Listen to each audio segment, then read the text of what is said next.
Selamat datang di channel Asavio, di channel yang membahas tentang ilmu pengetahuan sosial. Pada kesempatan kali ini saya ingin membahas mengenai dampak dari adanya konflik dan kekerasan. Tapi sebelum lanjut, silakan simak iklan berikut ini. Jangan lupa like, komen, dan subscribe ya, karena subscribe itu gratis. Baik, sebelumnya kita sudah pernah membahas mengenai dampak dari adanya konflik, mulai dari adanya disintegrasi dan juga mulai adanya perubahan sosial di dalam masyarakat. Maka kali ini saya akan melanjutkan dampak apa lagi yang terjadi karena adanya konflik.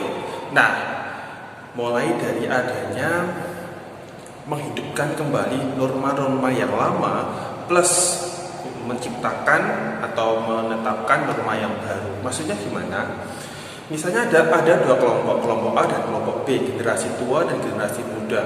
Mereka memiliki nilai-nilai yang berbeda.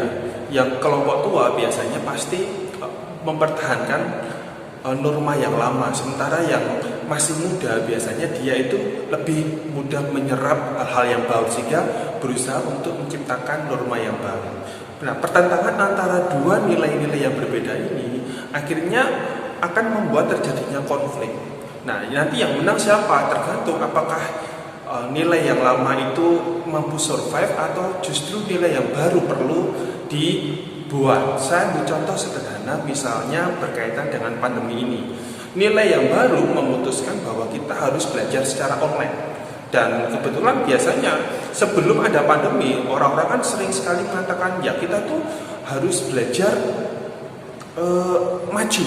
Maksudnya kita bisa menggunakan mulai dari Zoom meeting, Google Meet, atau mungkin apalagi berbagai aplikasi yang bisa membantu kita untuk bisa mengajar dengan baik.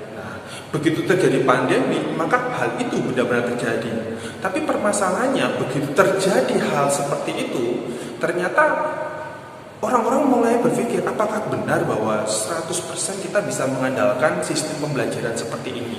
Baik dari guru, dari murid, ternyata berpikir setelah sekian bulan, 1 tahun lebih terjadi pandemi ini, berpikir bahwa ternyata online itu ada plus minusnya. Kita tidak bisa benar-benar mengandalkan 100% kepada teknologi. Nah, ini kan otomatis ada keinginan bagi sebagian orang untuk kembali ke nilai yang lama. Apa itu? Yaitu kami ingin belajar kembali di sekolah, bertatap muka dengan guru, dengan teman-teman, tidak hanya lewat Zoom.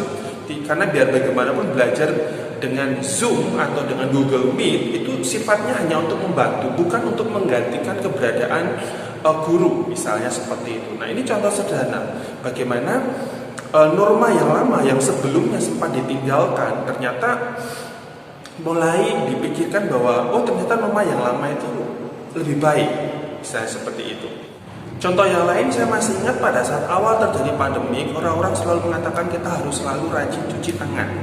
Nah, kemudian ada banyak orang yang kemudian intinya kayak menggali nilai yang lama yang sudah pernah ditinggalkan dan sekarang dimunculkan lagi, yaitu apa? Seorang zaman dulu itu sebenarnya sudah tahu bahwa yang namanya kalau kita itu keluar dari suatu rumah kemudian mau balik pulang ke rumah, kita itu harusnya cuci tangan, karena kalau tidak nanti jangan-jangan ada apa-apa. Jadi diingatkan lagi, ternyata dulu itu sudah pernah kayak gini. Maksudnya bukan pernah kejadian ada pandemi, enggak, tapi suatu budaya yang sebelumnya sudah pernah ditinggalkan, tetapi kemudian diingatkan lagi bahwa ternyata orang zaman dulu itu mereka juga menerapkan hal yang sama, walaupun mereka tidak tahu maknanya apa secara akademis ilmiah gimana, tapi mereka ada semacam bahasa Jawanya itu ilmu titen.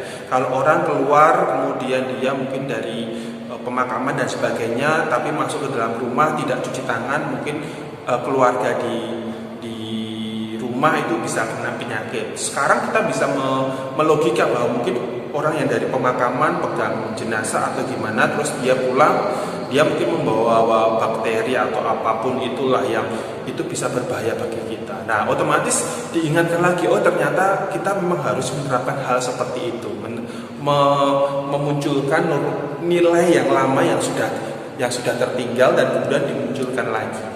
Nah, kemudian juga ada lagi munculnya sikap etnosentrisme. Kenapa bisa muncul sikap etnosentrisme? Sikap etnosentrisme pada intinya menekankan bahwa budaya seseorang itu dianggap lebih baik, lebih tinggi dibandingkan budaya lain. Pada saat ada suatu permasalahan antara dua kelompok yang berbeda secara etnis, secara otomatis mulai akan muncul ada sikap untuk menghina, meremehkan kelompok lain yang kebetulan etnisnya berbeda. Nah, kalau misalnya hal ini terus dimunculkan, akan memunculkan hal baru yang namanya stereotip, yaitu oh kalau misalnya suku A itu orangnya kayak gini, suku B orangnya seperti ini. Biasanya di dalam masyarakat kalau stereotipnya positif itu oke-oke aja, tapi kalau stereotipnya negatif itu kayak langsung pasti akan menentang seperti itu.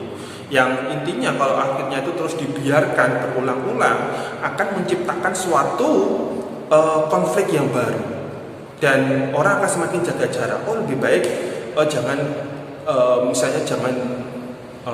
bergaul dengan kelompok ini, suku ini karena orangnya kayak gini. Nah, seperti itu. Kemudian yang terakhir adalah bertambah kuat rasa solidaritas antar anggota kelompok. Kok bisa seperti itu? Contoh misalnya antar tawuran antar SMA. Orang-orang yang misalnya SMA A dan B, SMA ada COVID dan SMA B, ini ada tawuran. Nah, kemudian orang-orang yang tidak terlibat, ini yang mereka sebelumnya jaga jarak, tapi karena mereka merasa aduh ini kan satu sekolahan, bahwa kamu itu kompak gitu loh, menolong teman-teman kamu. Masa kamu diem aja lihat teman kamu misalnya berperang seperti itu. Nah, seperti itu. Dalam hal-hal yang tertentu positif itu nggak apa-apa, tapi kalau misalnya hal-hal yang jelek, tawuran antar supporter, mereka selalu berpikir, oh ini sesama pendukung klub sepak bola A, kita harus kompak kerjasama. Kalau ada kelompok lain, supporter lain yang menyerang kita, maka kita harus melawan, dan jangan sampai terpecah-pecah, sebagian pengen melawan, sebagian nggak mau. Jangan seperti itu. Nah, otomatis orang-orang yang sebelumnya jaga jarak, dia pasti akan berusaha, ya sudahlah kita harus kerjasama, harus kompak supaya kita itu tidak bisa dikalahkan dengan mudah. Nah, jadi solidaritas antar anggota kelompok ini bisa berdampak positif atau negatif, tergantung. Kalau misalnya itu tujuannya adalah untuk menghancurkan kelompok lain, maka itu bisa berdampak negatif. Nah, sampai di sini kira-kira ada yang mau ditanyakan? Kalau ada yang mau ditanyakan silahkan komen di bawah ini dan saksikan saya di video-video yang lain. Sampai jumpa.